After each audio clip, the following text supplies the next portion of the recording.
So let's just remind ourselves what happened to Joseph last week. Poor Joseph. His brothers threw him into a pit because he was such a show-off and a telltale, and they were jealous of him. And then some travellers came on their way to Egypt with some spices and things that they were going to sell when they got to Egypt. So the brothers got Joseph back out of the pit and they sold Joseph to the travellers as a slave for 20 silver coins. And then they put animal blood onto Joseph's coloured coat and they took it back to their father and pretended that wild animals had eaten Joseph. Well, when the travellers arrived in Egypt with their camels and their spices that they were going to sell, and also with Joseph, they sold Joseph to a man named Potiphar. Now, Potiphar was a very important man. He was one of Pharaoh's officials. So he lived in a very grand house, and it was a very grand house on the outside. It was also a very grand house on the inside. And Potiphar lived in his very grand house with his wife, Mrs. Potiphar.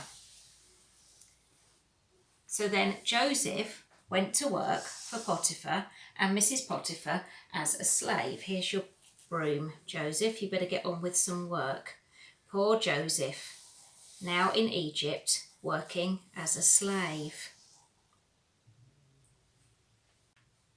Now, even though Joseph's brothers had thrown him into a pit and then sold him as a slave, God was still with our Joseph.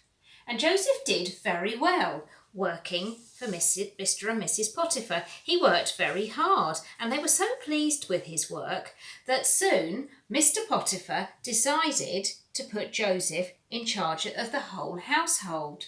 And this meant that Joseph had to organise the other servants. So he might say to one of them, well, could you go and do the washing?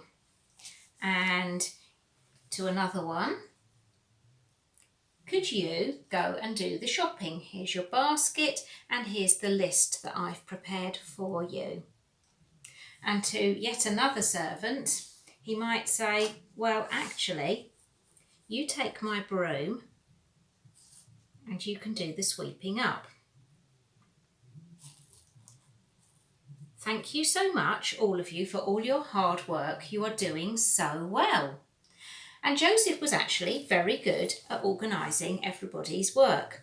And off they went to do as Joseph had asked them to do.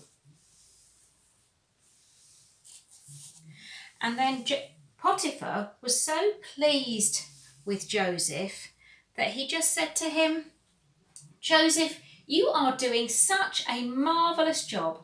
I am just so lucky to have you working for me. And so after a while, as you can see, things started to go rather well for Joseph. Now, as time went on, Joseph grew into a very strong and handsome young man. Unfortunately, Mrs. Potiphar noticed that Joseph had grown into a rather handsome young man. And when Potiphar was out, she would follow Joseph around the house. Oh, Joseph, would you like to kiss me? No! Oh, Joseph, come on, give me a kiss. No! And then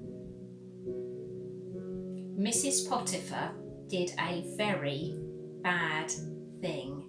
She caught Joseph by his cloak and then she tried to kiss him. Mwah! Mrs. Potiphar, said Joseph, what do you think you're doing?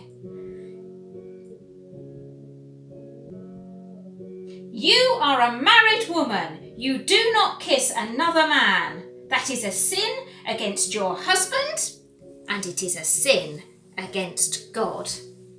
And then Joseph ran away, but Mrs. Potiphar caught the edge of his cloak and pulled it off as he ran out of the house.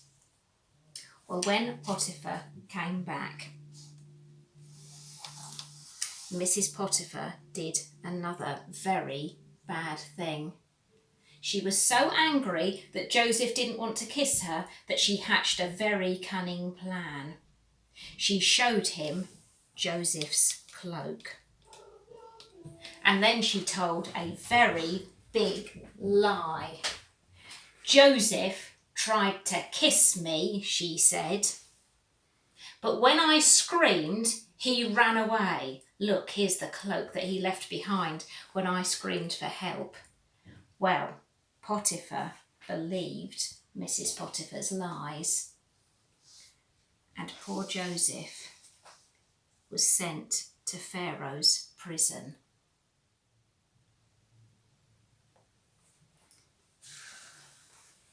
Poor Joseph. Now he was in prison. He hadn't done anything wrong and he was in prison. But even though Joseph was in prison, God was still with him. Well, Joseph, he worked hard in prison, just like he had at Potiphar's house. And soon the prison warder put Joseph in charge of other people who were in prison. And then things started to go a bit better for Joseph again. Now, in the prison was Pharaoh's cupbearer. So that was the person who used to give Pharaoh his cup of wine. And also Pharaoh's baker, who used to bake Pharaoh's bread. Now, one day, Joseph noticed that the cupbearer looked very sad. "What's the matter?" he said. "Well, I had a really funny dream," said the cupbearer. "But I don't know what it means." "Well, you have to ask God what your dreams mean. Why don't you tell me what the dream was, and I will tell you the meaning." So the cupbearer told Joseph about his dream, and this is the dream that he had. He said, "In my dream I saw a vine with 3 branches. 1, 2, 3. And the branches had buds, and then blossom, and then bunches of grapes. And then I squeezed the juice from the grapes into Pharaoh's cup." "What does that mean, Joseph?" "Well," said Joseph, "the 3 branches are 3 days, and it means that in 3 days' time, Pharaoh will bring you out of prison and you will be back by his side holding his cup for him, just like you used to do." "Well, thank goodness for that," said the cupbearer. "That is very good news. Thank you, Joseph." "That's okay," said Joseph, "but just one thing. I shouldn't really be in this prison. My brothers sold me as a slave, and then I was put in prison for trying to kiss Mrs. Potiphar, but it was her who tried to kiss me. You couldn't just mention that to Pharaoh when you come out of prison, could you, and get me out of here?" "No problem," said the cupbearer. "Leave it to me." Well, then the baker said, "Well, I had a very funny dream as well. Joseph, could you ask your God what my dream means?" "Yes," said Joseph, "tell me about your dream." "Well, in my dream, I dreamt that I had 3 baskets of bread on my head. 1, 2, 3. And in the top basket were all kinds of bread for Pharaoh. But the birds came along and ate them. What does that mean, Joseph?" "Oh," said Joseph, but he had to tell the truth. "The 3 baskets are 3 days.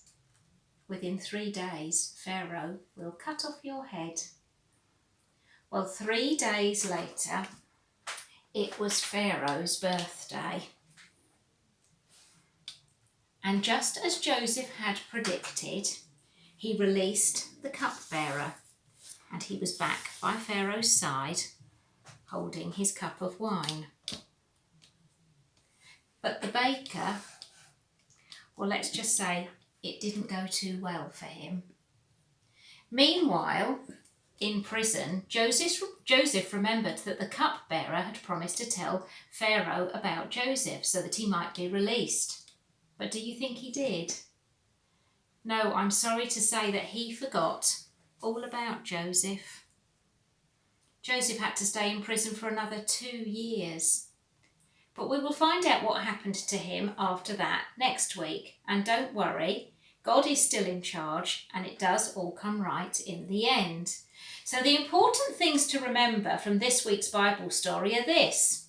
Bad things happen to people and good things happen to people, just like they did to Joseph. But if you trust God, like Joseph did, he will still be with you and it will all come right in the end. Sometimes you just have to wait. So now we're going to do our craft.